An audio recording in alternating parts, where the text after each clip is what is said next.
back to the Psychotic Break. I'm Kimmy, And I'm Maddie, and this episode is about social loafing. which the idea sounds super fun, and Maddie even titled it. It sounds like bread, but it's far from bread. I think it's a funny word, loafing. Whenever I experience a social loafer, and we'll get into the definition soon, but whenever I experience one, I'm just like, oh, you damn loafer. Oh my god. It's like, it's not an insult, but it is once you know the term, but it's also very fun because it's not as if you're openly saying, like, you suck, get off my team. You're saying like you're a loafer. You suck on your own, but for all we know that you don't know what a loafer is, but now you feel almost complimented. With that said, social loafing is a phenomenon where in a group you exert less effort because there is a displacement of responsibility. Yeah, and I believe all of us can relate to this struggle where you and they claim that the more people you have, the less work is contributed within the whole group. But I think, at least for us personally and most students, it always tends to be one student in that group of four that your teacher or professor puts you in, and that one kid that takes no fucking effort. Yeah, group projects are the bane of my existence. I hate them with a passion. And this is coming from someone who is not a social loafer when it comes to the academic sense. We'll get into what brings about social loafing, but I would say right off the bat, a feeling of motivation is definitely a big part of it. Mhm. I am a highly motivated person when it comes to academics. So what that looks like for me, I am actually in a group project right now, and I kind of usurped the entire leadership of the group. I am literally delegating the responsibilities to my group members to ensure that there is no social loafing. And I feel like kind of an ass for doing it, but that's just how afraid I am of social loafing. No, and we'll eventually get into and how to prevent it, but that's truly the only way to prevent yourself from failing is by having that one person take over. It's a breakout room where everyone sits in silence, but your grade depends on everyone talking. So one of that person just has to turn on their microphone and say, "Hey guys, let's talk."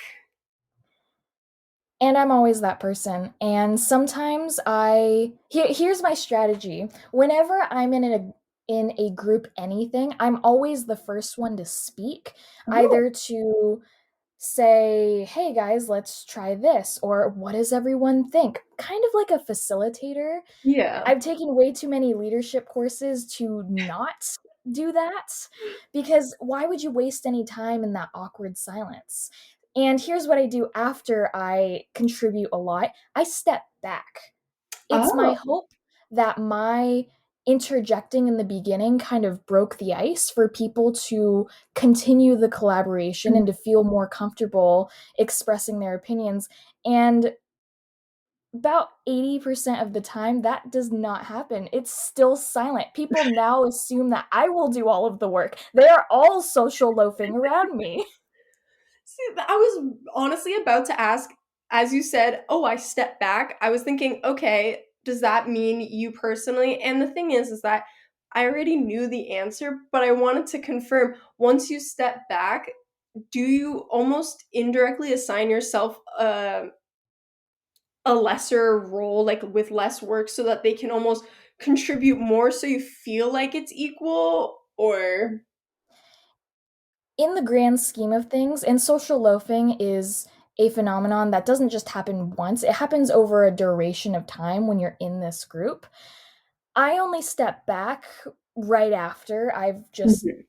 interjected, and I kind of just hope that people will start to contribute more, and then I'll jump back in. Yeah. It's never me saying something in the beginning and then I just don't say something for the entire time, that would be social loafing. It's more just I have faith in people to contribute, and I'm always disappointed. So there's never been a time in a group project where it goes well. Everyone contributes, or at least I'm that person where I won't speak at all, but I'll do the work while everyone's attempting to figure out what to do. And then I'll slide my paper over and be like, oh, I've done it already. And then we can discuss it once they read over mine, and then I'll contribute. So I would that be my own version of social loafing because I'm not openly contributing? I don't think that's social loafing at all. Social loafing would be you just not contributing at all because you assume everyone else will do the work. But the fact of the matter is, you are doing the work. You're not being No, as open about it. That's its own thing, though. So don't worry, Kimmy. You're not social loafing in this case. thank you. The only time I've done a group project with you was in human bio, and you were trying to decide who should dissect the pig, and we all said no. Then you looked at me and you're like, "You're doing it," and I'm like, "Okay." Did I really do that? Yeah, I even have the pictures of me with the pig, and it was me smiling because neither of us would do it, and then the other two people definitely weren't. And I was like, you know what? Someone has to do it. If no one assigned it, we were all going to stare at the dead pig on our table. You see, what's so funny is I have no recollection of that, but it sounds just like me. And I feel like such an ass for making you, of all people, do that. I obviously didn't know you as well as I do now, but if I knew you well enough, I would not burden you with that. Well, thinking of the other two people in our group, I don't think all, like, out of the four of us, any of us would do it. So maybe it was for the best that you took on that assigned role because, as you said, you assigned the roles in terms of I would dissect, you would tell me the instructions. The other two kind of sat out, but you have to get the grade. Yeah. And that's where my motivation is coming in. A big reason that social loafing happens is because when you're in a group and when you kind of lose your individual identity, you are now a group, you are now this ambiguous multitude of people, however many that may be. So that's why it's easier to exert less effort. Either you don't care what the group grade is, or you just assume that there's enough people here, we'll be fine. And if everyone is thinking that, then that's really bad for the group. No, exactly. Especially when, oh Lord, maybe my train is losing the station. Oh, leaving, not losing. Oh my Lord. The Um, train's just non existent. I, oh nope, it's gone. It's completely gone. Well, I guess, um, so because this topic is kind of easy to understand, I have kind of different scenarios in which I almost want your opinion on how you think it would go or your own experience on them. So, the first one is when the group is kind of pick your own, and because everyone knows you're smart, usually people move to the smart people so that they can avoid doing work. That is totally social loafing. That is social loafing at its finest. Those people are really smart. Obviously, you're not going to want to be in a group of other social loafers. You're going to want to make sure that you are being strategic about it and how you can easily hide behind their shield of intelligence. It pisses me off because I'm a very opinionated person in class. I don't think I'm that smart, guys. I don't know why people just assume that. I have my opinions and I make them vocal, so I'm usually the one raising my hand, giving ideas. I was in class the other day and I we were talking about group interactions and what can go wrong in group interactions, Oh, and there's a lot that can go wrong. And we were there, everyone was saying things, and I happened to come up with a personal experience of a group interaction can go wrong if I am afraid of offending the other person. oh, And oh. it's not like a super intelligent thing. It's not super out of the box, but literally the entire class was like, "Oh, ooh, like that's a good idea." I'm like, "Okay, guys, calm down." So I think people get the wrong impression, which is why they're always picking me for the group, which is almost insulting. They're not seeing me as a person, they're seeing me as a brain. And it kind of rubs me the wrong way. No, as it honestly should, where anyone else could see it as a compliment, but because you know what's going to happen, it hurts a lot more. And so, in that situation, if you were able to choose your own group, who are you usually running to? Because sometimes the smart kids are the social loafers. Like, I don't know if like you remember the people from high school, but there are some brainiacs out there that were they can talk elegantly, but their work is just subpar. It's all show. Yeah, whenever I'm looking for a group,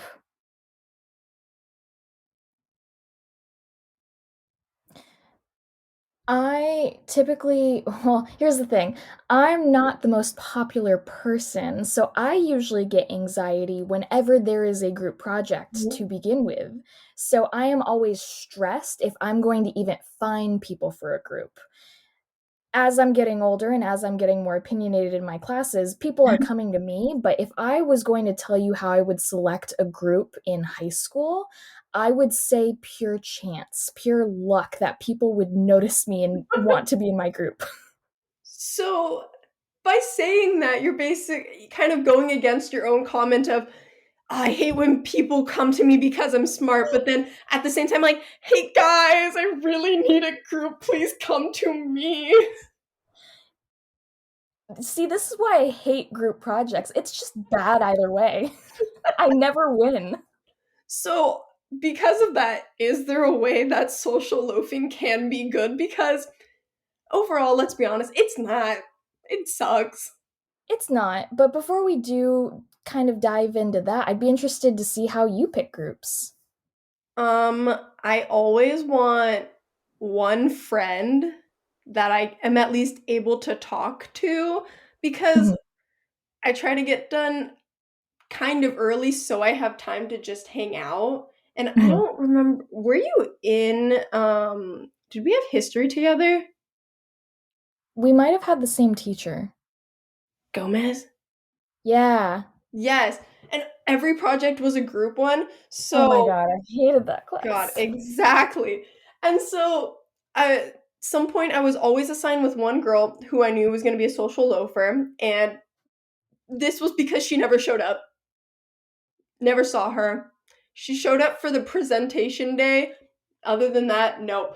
And then I would want one person that was like the same almost intelligence or at least same work ethic as me. And then like the one friend that I can hang out with once we're done. Mm, that But sounds like it a really good group. depends on the class because at least with that one history class, it was a lot of art. So I wanted that person to be at least like creative in that realm. Mhm. Yeah, that's interesting. The group project that I'm in right now does have hope. Oh, I did monopolize the chair, so to speak, but I don't think I necessarily had to. I think that's and honestly, I feel like an ass for doing that because it's not like I don't trust my group members. We're Berkeley students. We are in this class. At this point, if you're a junior at a 4 year, you probably care somewhat about your degree. You probably care somewhat about your classes. So there's generally less social loafing because there is that motivation. yeah. Also, Cal students really do just want that A. So I'm not worried in that sense. I kind of just did it out of habit, and I'm worried that I insulted my group members Oh, because they probably I mean, we're all psych students. They know what social loafing is. I'm probably coming off as this person that's really in their face about it, and they probably know that it's because I'm worried that they're not gonna pull their weight when yeah. they haven't shown me any reason to believe that. So yeah, I do feel kind of bad. We did individual evaluations, anonymous ones, and I would bet, not money because I don't have a whole lot of that right now. I would bet that pumpkin in my room, that one person in my group talked about that one girl who's just taking all the power, like shoving ideas down our throats. See, and that's not an issue per se because my roommate, her group is, so it's a trio, and one of them messaged a week earlier before the lab even was due and said, "Oh guys, I finished it already. You can edit it if you want." And that is on its own forcing social loafing. And it's such a dick move because if they do the evaluations afterwards, she can say they didn't do shit. And then what are they supposed to say? We tried. We could never get ahead of her. I feel really bad because I did something just like that in my Oh, group. Maddie. It was not intentional, I promise. It was really not intentional. We had to submit our proposal. Okay, so here's one, kind of sidetrack. My professor wanted us to avoid social loafing, so Mhm. she had each of us submit a topic we were interested in within the class, and the class is prejudice and bias. So there's a whole bunch of different things you could talk about: gender, race, religion, all of these different topics. And you would be paired in a group of people who have those same preferred topics. Yeah. The motivation is obviously there. Yeah. So that is already a pretty good look into how we can avoid social loafing. So, anyways, back to my thing. In my group, we had this topic that we all really liked. We had met up. I did initiate the meetup, but we met up and we discussed the topic and we had our proposal ready. So I was like, great. And then we all have a weekly assignment, and it's been individual for the entire semester, so I just assumed that everyone had to submit it. So I did the work for mine, and then I clicked submit, and then it said, warning, this is being submitted for 4 people. Is Oh, everyone cool with that? And I was like, oh shoot, I did the entire proposal. I hope everyone's okay with that. But I basically was like, hey guys, I did this. I thought we had to do it individually. I did it, so you might as well just take a look and give me a thumbs up if it's okay. But you can see that it's kind of the same, but I did come from a good place. yeah, it's totally accidental and based on like prior experiences where things have been individual. That in that case, it wasn't bad. And as a person outside of this, honestly, I'd be really grateful to you where I just had something get out of the way because this person, for possibly she didn't trust us or she accidentally did it. Now I have less work on my shoulders. Yes, but did I screw myself over by doing that? Oh. If they're just going to assume that when the deadline comes, I'm just going to do all the work. Well, like you said, it's Cal students, and I hope that they're decent humans in psych, that they would.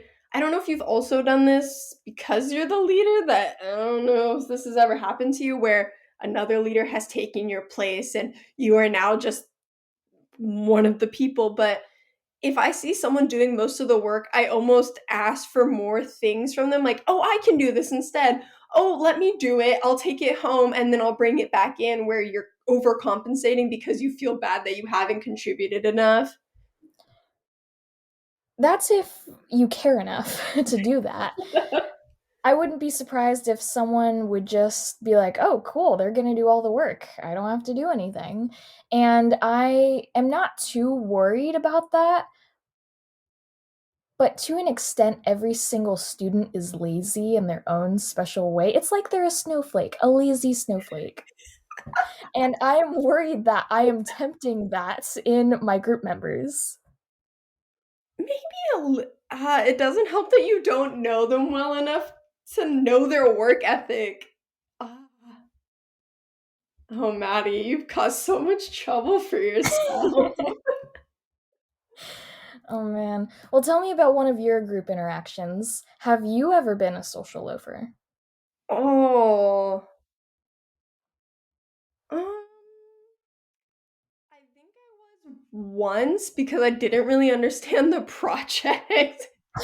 But then once I figured it out and we were, because it was one of those like term long projects that Mm, eventually it would get to something that I knew better, that I did the overcompensating thing where I took over this one section for that time period. mhm. But other than that, I do my whole secretive thing where I do my little typey type on the side and then I'm like, hey guys, we're actually finished. Okay. You guys want to check it? Cool. I'm going to leave now. Bye bye. Mhm. But other than that, I feel bad for that, especially and if I'm going to social loaf, it has to be, and this literally goes with the whole concept of social loafing, it has to be in a giant group where if I'm not going to work, other people better not be too. And so we are all our own little cohort of assholes. So that it's the whole we do this every time we try to say it in that anonymity. Anonymity. Yes. Where there's a bit of that and it goes a long way into my realm of social loafing. Yeah. So it sounds like you don't want to be the only social loafer in a group, but it's justified if there's multiple. Yes, I am I'm a follower, I'm a sheep. I'm going to my slaughter of hell for not contributing to the grade. We're getting biblical here, people. Well, I guess it's interesting. You mentioned number. If there's enough people, when do you think social loafing starts in terms of the number of people in a group?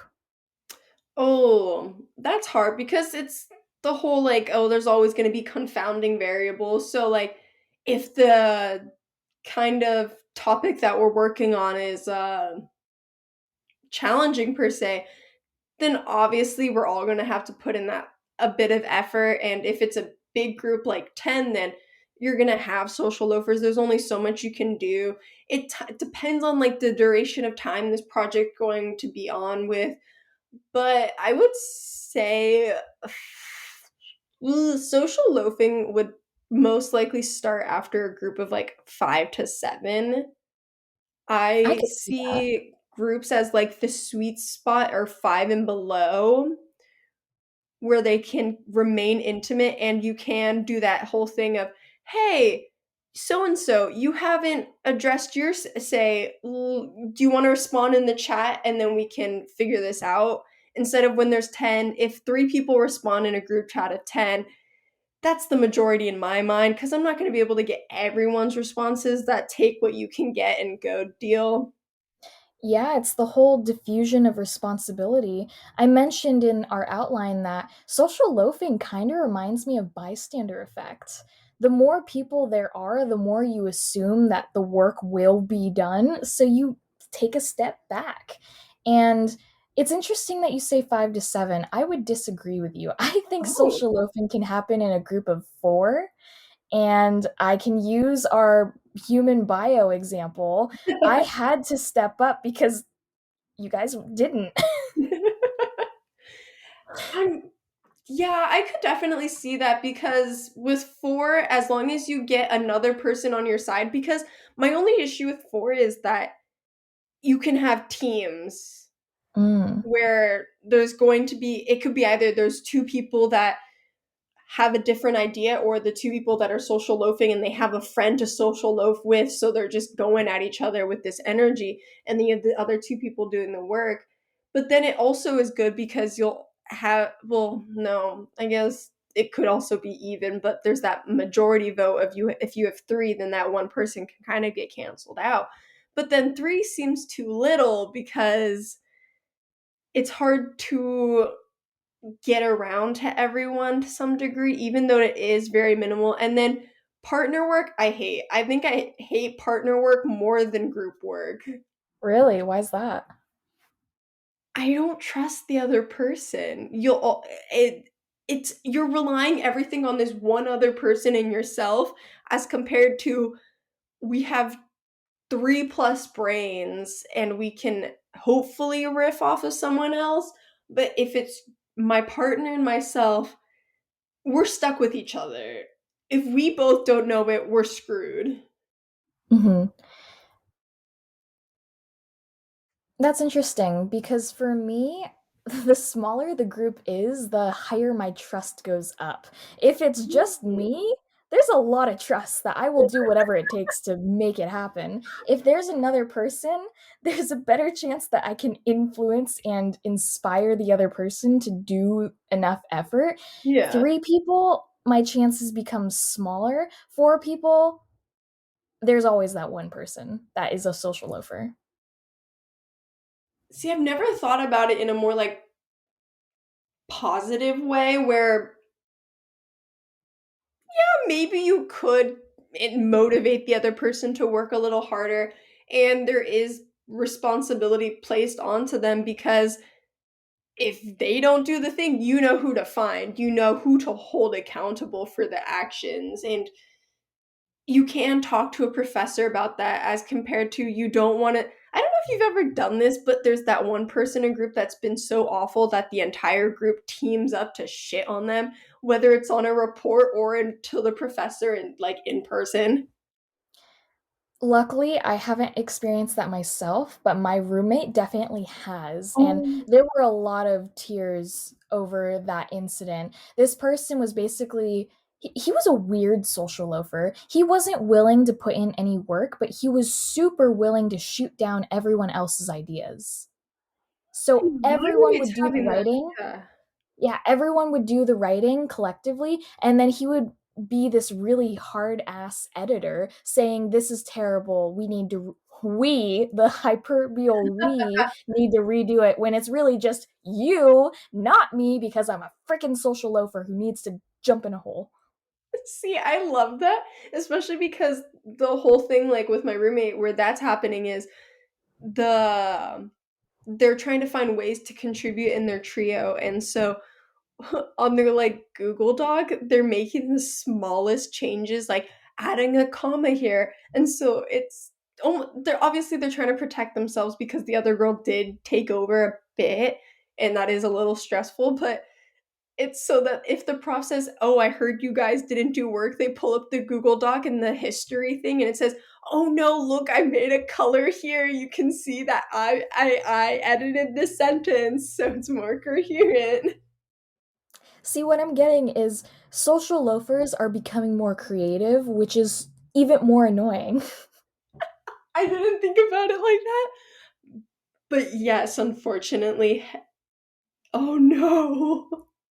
Okay, Kimmy, so how do we fight this issue? How do we diminish social loafing? So we got 5 ideas, and obviously the best one is don't do group work. It what's the point? Some people don't do a thesis with a group and they still get their doctorate or master's, so why do you need it?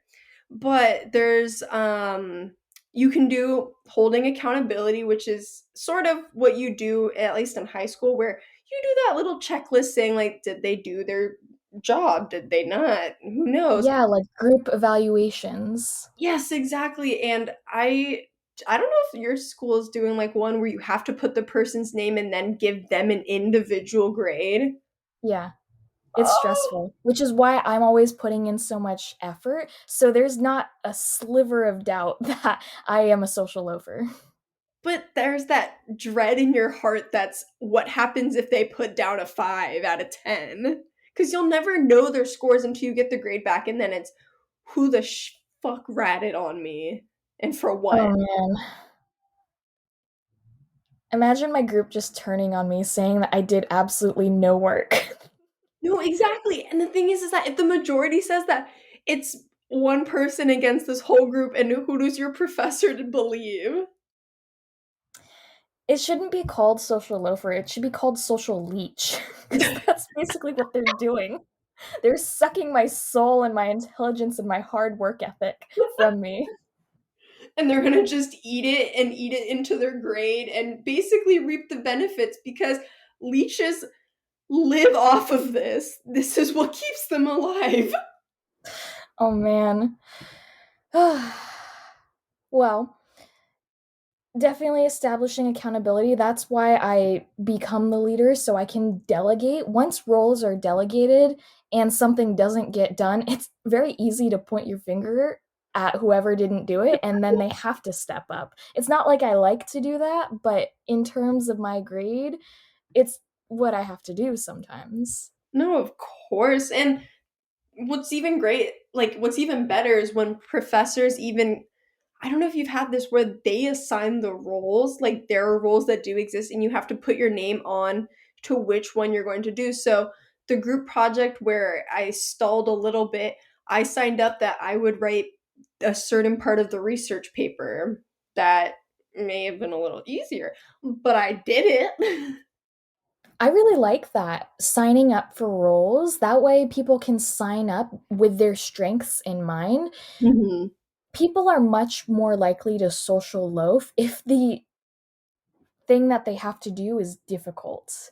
As you said, if you're in a group and you don't know much about the topic, you're a little lost, then more likely than not, you're going to look to the person next to you and put your faith in them that they know what they're doing. And then that's when people can become a social loafer. So if you are let's say I have a group project and I just have no idea what's going on. I'm going to sign up to be the note taker. That way everyone can share their ideas and I can just collect it. And then you get to discuss about all of it and almost repeat it back to them so they're like, "Oh my god, she's so smart. She did her job." And then you reap off their benefits like your little leech and make yourself sound so much smarter, like you came up with the evolved thought process that we all needed to get to. Yeah, and for me, I basically do that. When there's not a role that I can sign up for, I pretty much just put myself in the slot of the facilitator because that's what I'm good at.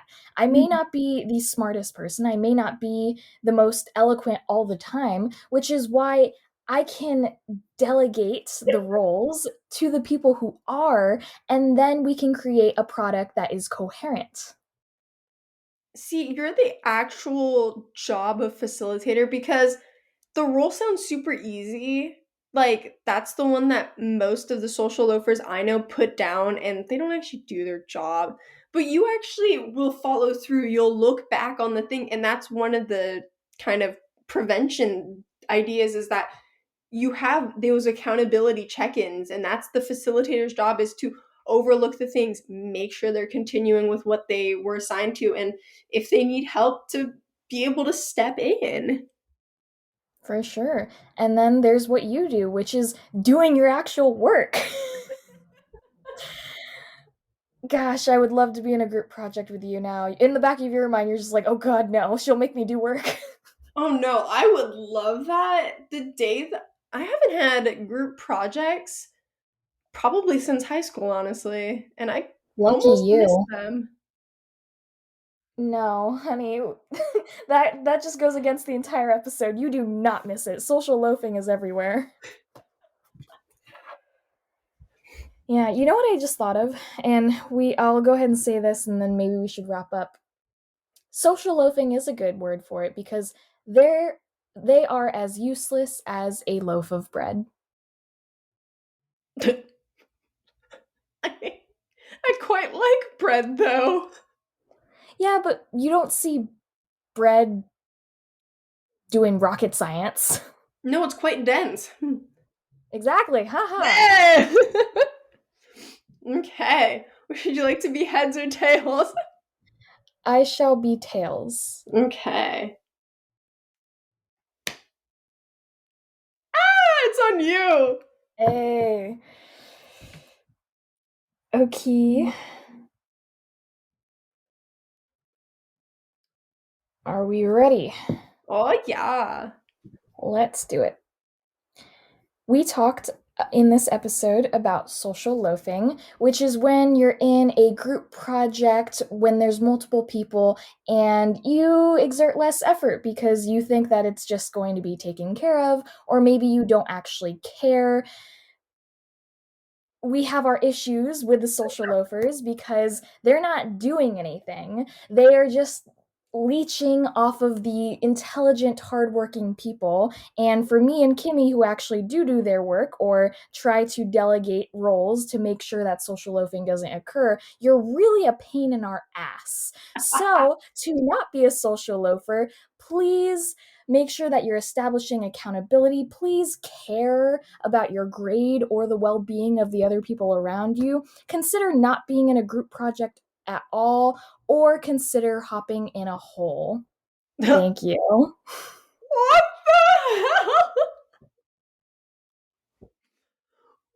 Okay. I've said my piece. What we've learned this entire episode is that Maddie hates group projects and students at Cal should fear.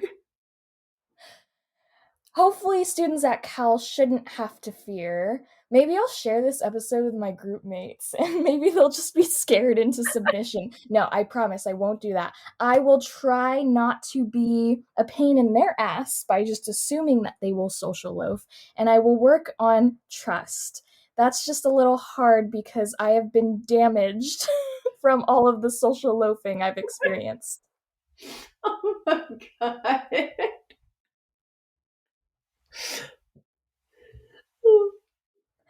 On that note, we hope you enjoyed this episode. Thank you guys so much for being consistent. We have a consistent following. We love to see the numbers. We would love even more if you reached out to us via comments, or maybe check out our Google Forms for the dream analysis. Drop your dreams. Let us know what you're dreaming about. Completely anonymous, but we will be psychoanalyzing it. Kimmy, you said it best with the amateurs psychoanalyzing dreams. Oh, yeah, like I think I like cussed out some people where it's just like, give us your fucking dreams so that us amateurs can analyze the shit out of them. Yeah. So do that and check us out on YouTube if you're not already. We're on Spotify, Apple Podcasts. We have Oh, a great Google Podcast. Instagram. Hmm?